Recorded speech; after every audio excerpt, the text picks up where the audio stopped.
yachikukuna makwaza takaenda panzvimbo saka takaenda kunoona kuti pane area of dispute ine 32 meters by almost 100 meters ndo pane dispute. Uyu mukomana ari kutaura kuti pane tengi riripo, anga achitaura kuti wazukuru pawakapihwa haufaniri kuextenda kupfuura patengi because ndo pariwo pavo. Saka avo vakangobvuma kuti kumusoro kwetengi after 32 meters ndowe uyu. Saka area of dispute yakabva yasiyana iri 32 meters idzodzo. Saka pa 32 meters parikuratidza kuti pane nzvimbo ndofunga ka1 acre kakambotemwa miti, kumwe pacho kutori nemiti muhombe irikutaridza kuti hakuna chimwe chinhu chakamboitikako. Kune kondwa riji ririwo straight riri kupfuura nepane katengi kako kucrossa rezo. Then after 32 meters futi pane futi kasmall kondwa riji kakaiswa ipapo. So ndo pari kuclaimwa nevazukuru against vana sekuru wavo. Makondo ndeani? Ava ndo wakaita makondo. Uyu ari kuclaima kuti wakaisa kondo mulendi yanga iri yavo. Haungaisi kondo kumudausi wako? Ndo parudzi ndo hawaizobvumidza toisi makondo sei? hatizivi ndo pakatangira conflict yacho ipapo. Payakatanga kuripoterwa anga makondo mairi anga aiswa wakati usasa extend kuya uko ndo pakachitanga kuchiwata saka ndofunga kuti samari hapamborina zvihobe pamakondo hapataridzwi action. Akaiswa rini? Was it before the tank or after the tank? Panotaridzwa kuti patengi apa after pazasi petengi ndo panotaridza kuti even mabhanana neine zvese ndo zvikwazviri.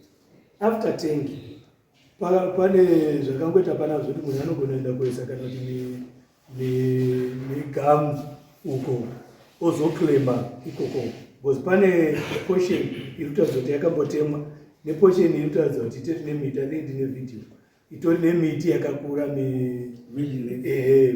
mizhanji yakatokura ine ikutaridza kuti hapana kana action yakamboitwa the other portion iri within 32 meters tacho.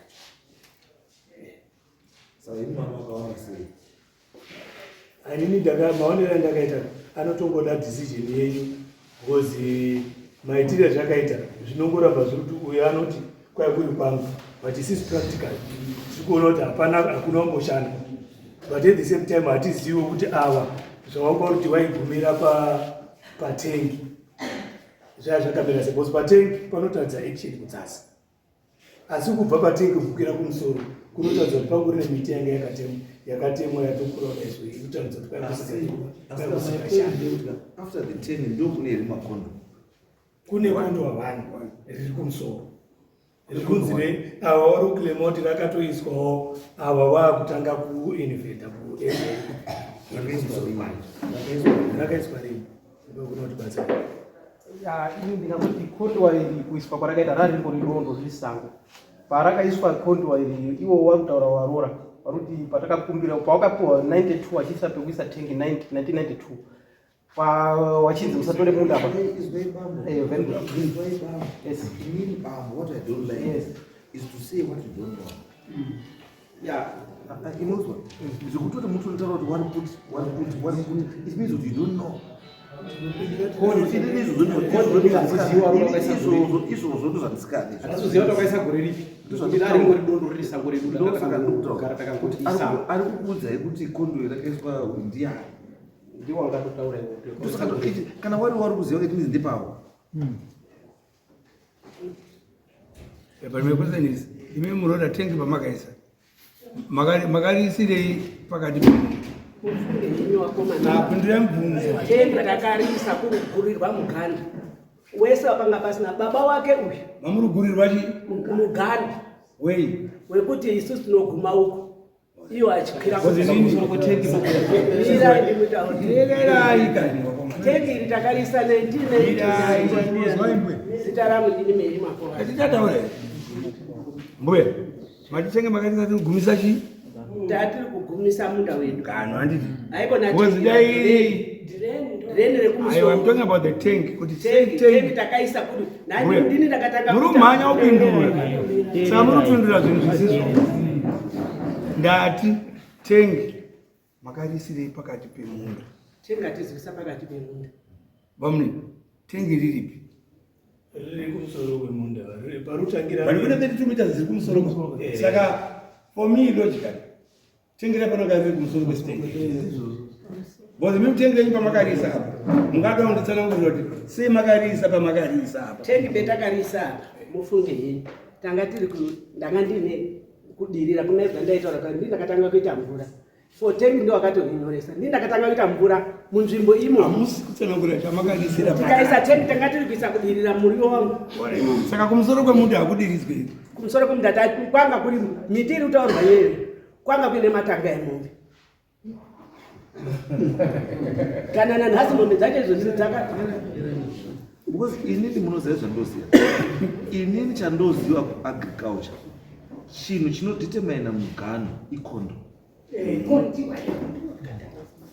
Hakuna chimwe chinhu chinodetermina mugano besides kondiwa kuagriculture. Akangora ndo inini ndozvoziva because even nyange ukaenda paDC izvozvo endai muone mamawi ese aiswa mapegi ese kaitwa nemadhumeni ese chaishandiswa ichi ikondo. Every kondo rine nhamba ende nhamba iyoro ndo rinoratidza ndo parikugumira chii. But kama point is even nyange riripoka rakaitwa zvokufikisirwa apa parakafikisirwa hawangaosipopa. That's why nobody here to come. They are arguing about the case they don't know. Nobody here to come. But I want to go to Rakazoiswa, Rakangoiswa, Haro, but you can't do it. But Parakaiswa, 1 hour report here. They don't even know what they did to go to. Yes, I want to sort of tell them about it. You were not there, so you cannot argue. Could Papa in the American purpose? Because one gossip. Asambuye kumata ngotora makuti akitagarisa pamugano. Vatenga atisipa mugano. Ayo mutapitoda tenga rangasipa mugano. Mugano wetakapuwa ndikoma wawo. Handiwo wese wangoswa mugano. Amudoro handi munda wawo. Ndimasara. Hausi munda wawo ari kukanira. Ndewa. Handi munda wawo. Ndewa. Vakataura kudarika kuti ndo mwana wacho. Ngoma nayo watora. Inini guys. From my agriculture and from my observation, that area yanga is disputed. Found a person who's for condo by whoever angani angasikavumiri kuti paite kondo. Baba wacho was there pakaiswa kondo iyi. Baba wacho wasipo baba. Wangu wasi baba wacho akashaka 2013 ndokashaka baba mukomana. Iyo akakochema baba wacho 2023.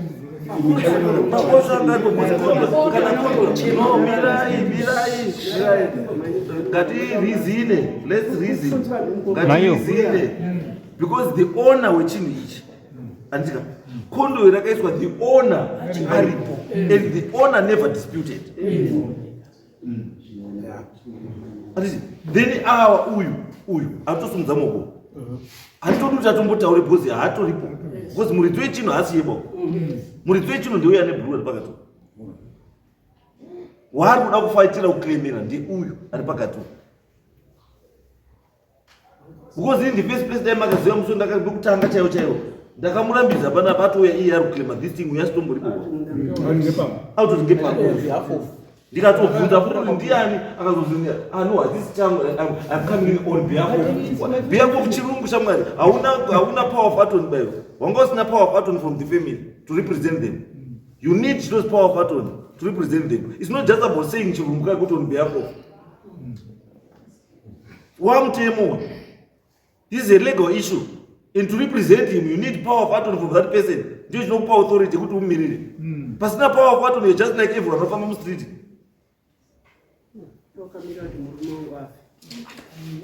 Munosaituza ngatitaure zvinhu zviri logical, zvinhu zvatoda kuti tiende mberi.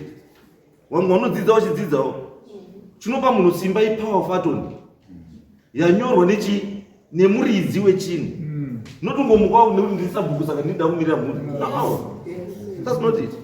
Hakuna chakadaro.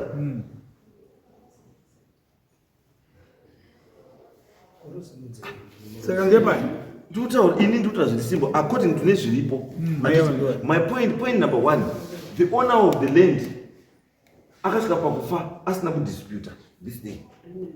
1. 2, pakaiswa a physical thing chiripo chiri kuoneka condom. Akarisa condom ndiani? Haasi uyo bo. Haasi baba wake bo. Ndi uyu. Who authorized him kuti aise condom? Akampa. Andisi? Akampa ndiani? Haasi uyu. Akampa is no longer there. Mukona point nzotore. Right. So now we cannot disclaim the condom now just because muridzi wakafa. Tota saka condom rina basa.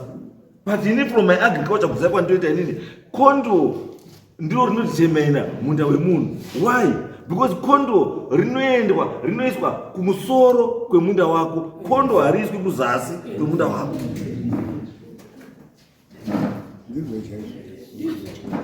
Kondo hariswi pakati pemunda pa. Kondo rinoiswa kunotangira munda wako, because the purpose yekondo ndeyekuavoida erosion, kuti isapinde mumunda, mvura ihondo isatapinda munda mani mako. Akatoto storm drain. Haisi storm drain, but it's storm drain, not storm drain. It's storm, English not storm drain, but it's storm drain. Those are the basic storm drain. Hariswi pakati pemunda. 1. Rinoiswa panotangira munda. Basa rayo nderei to hold off mvura inobva kupi uko ichiuya apo yogosvika virus.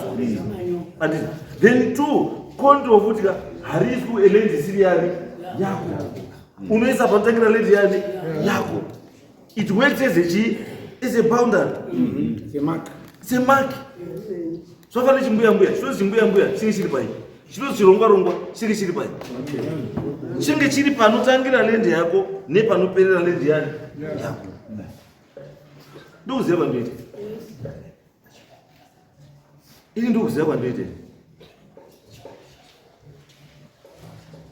Because my argument by they would let's not wait for people to die so that we start arguing about things that we don't know.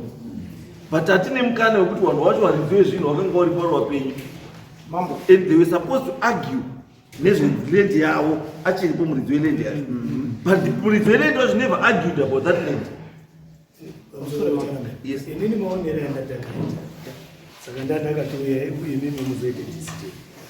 Akataridza kuti this land yete 32 meters haina any activity yayakaita.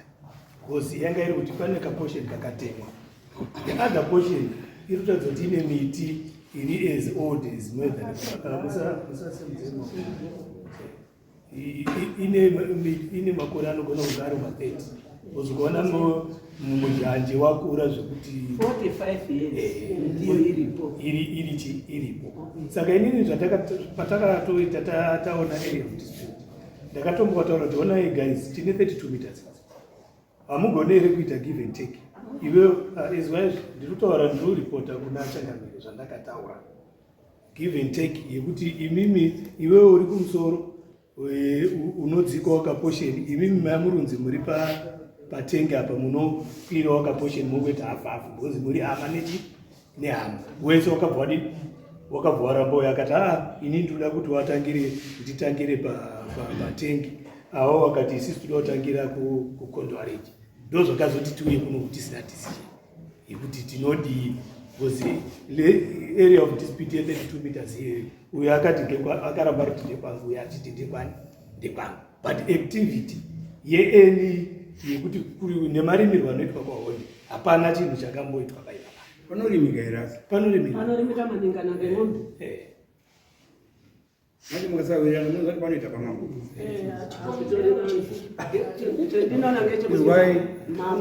Why makagarisana muna ruripoti atoti mune ukama ndii mukati 16 meters zvinogona kupedza bupe wasakaita murumongo achipo baba wake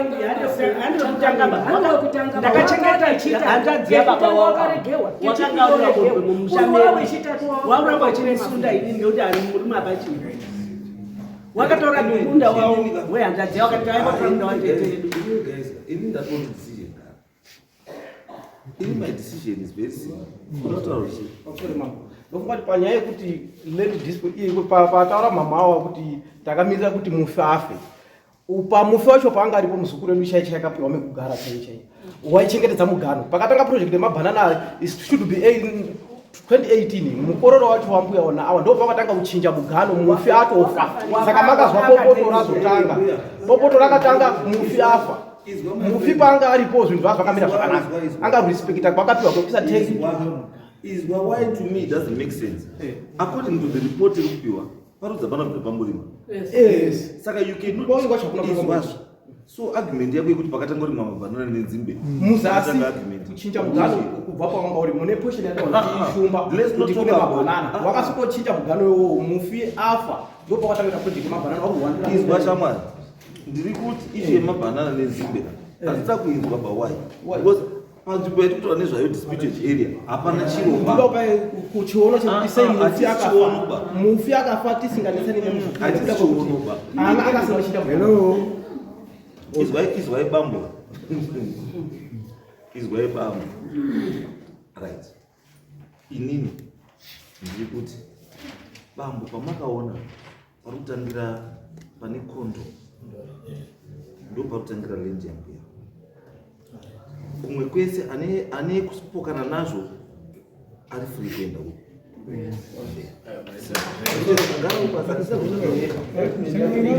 ausiwe muridzoenzere ndimayo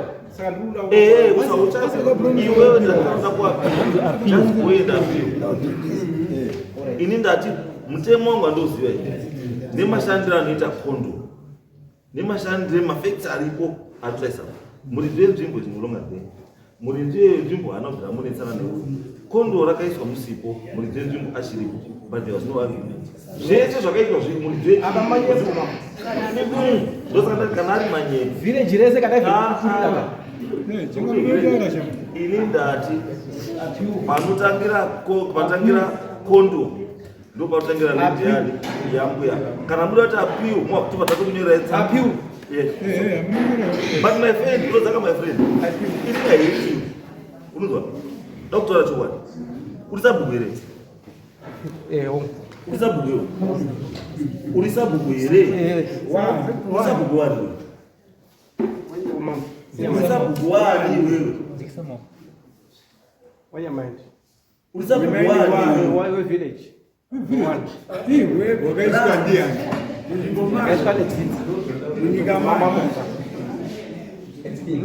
saka kana uchiti wewe udaura mukandisimudzira voice ka for standing up for something which is not yours udaura ndadziza maqualities ako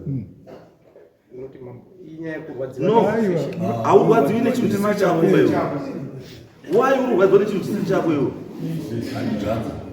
you are not the owner of the land you see I'm surprised with you izwa haungandidaidziri iwe kuti apiu iwewe apiu pachinhu chisiri chako mira ndati haundidaidziri iwe kuti azi apiu pachinhu chisiri chako iwewe uda kutraya kuda kuti uyu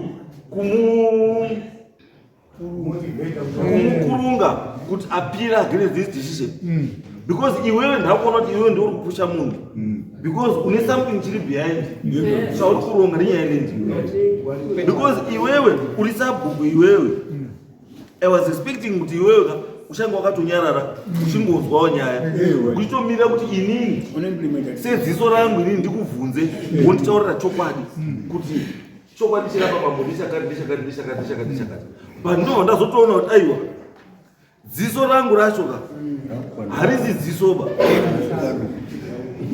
rine tsanga because inini kana uri kuhondeka munhu andotemba ndiwe naishe kuti ndi munotaura chokwadi but kana wakuya panapo uchinitaura ndiwe kuti uri sabhuku chete but muridzi welendi arapo akanyerera kuti zi iwe ndoti apiu what is your interest in this issue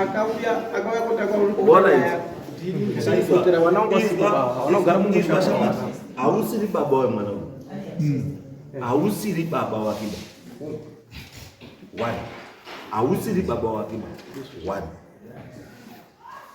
you are not a beneficiary to the estate ya baba wake two Ndizvo. You cannot represent him in any court proceedings because he is there. Hauna any simba rawakapiwa naye kuti akumirira. You cannot come to go to a court kuti ndakamirira munhu ane land yake, land isiri yake. Ko yako wapedza. Yako wapedza here. Ndosaka ndati inini chiendai mumutaurire. Then appeal against what I'm saying now. Ndati pari kutangira kondo ndo pari kutangira land yambuya ichidzika kuenda. Asina kufadzwa nazvo mutemo wenyika unoti appeal against that decision. Endai ku high court, endai kwana majesty kwamafunga kuenda. It's okay. But I just hope ari kuappeal hasi iwewe. Because for me, inini, you are improperly before this court. Because hauna chako chaunogona. Right, Andy. Next case.